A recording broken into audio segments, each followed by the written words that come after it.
Hello guys! Nandito tayo ngayon sa Kawit, Cavite kung saan matatagpuan ang Aguinaldo Shrine na pinaganapan ng unang pagwagayway ng ating bandila noong panahon na ating makamit ang kalayaan mula sa mga Kastila at igagala ko kayo dito sa lugar kung saan nagsimula ang kalayaan.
At habang ako ay naglalakad-lakad, nakakita ako ng isang taong matagal lang naninirahan dito sa Kawit, Cavite na pwede kong matanungan tungkol sa Aguinaldo Shrine.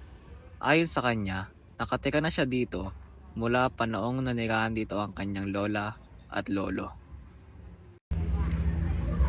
So ayun nga po guys, nandito nga po pala si Kuya Prince na i-interviewin ko po about sa Aguinaldo Shrine na meron lang po akong tatlong katanungan. Ang aking katanungan lang po ay saan matatagpuan ang Aguinaldo Shrine at bakit ito mahalaga? Dito matatagpuan yan sa Kawit, Cavite. And mahalaga to kasi dito rin unang winagawa yung bandila ng Pilipinas. Tapos dito rin dineklara yung yung independence noong June 12, 1898. Pangalawang question ko naman po, anong makikita sa loob ng Aguinaldo Shrine? Nakita mo sa loob yung memories and yung mga historical na gamit na magpapaalala kay Aguinaldo. Pangatlong tanong naman po, bakit dito ginugunita ang araw ng kalayaan? Kasi yun nga, kagaya nung nasabi ko, dito rin unang winagawa yung bandila ng Pilipinas. Same with dito rin idineklara yung kalayaan. Mula saan po? Sorry? Mula saan? Ano mula sa? Mula saan pong nakalaya? Nakalaya mula sa mga Espanyol. So, ayun. Yeah. Ganda na nasundan. Yun nga lang po ang aking katanungan po about sa Aguinaldo Shrine at dito.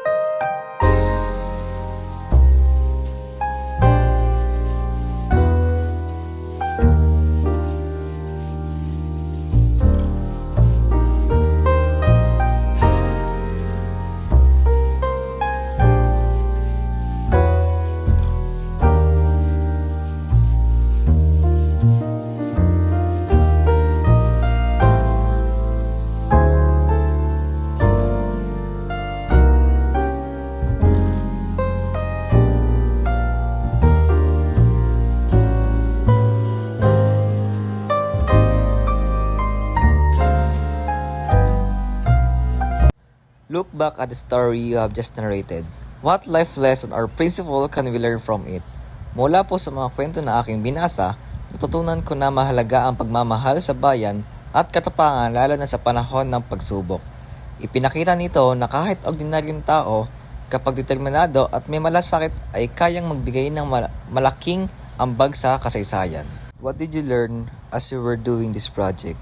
Habang ginagawa ko ang proyektong ito, natutunan ko na mas lumalim ang pag-unawa ko sa kasaysayan kapag nagsasaliksik at nakikinig sa mga kwento ng ibang tao. Natutunan ko ring maging mas maayos sa pag-organisa ng impormasyon as mas responsable sa pagbabahagi ng mga detalyeng nakasanayan.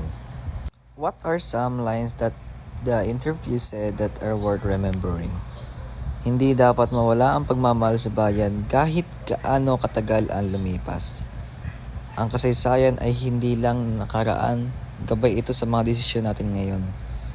Kung hindi natin iingatan ang ating kalayaan, unti-unti itong mawawala. How can you apply this lesson in your daily life and in your career? Sa aking magiging career, matutulungan ako na mag-aral na ito maging dedikado, disiplinado, at may malasakit na mga katangiang mahalaga sa anumang propesyon na yon.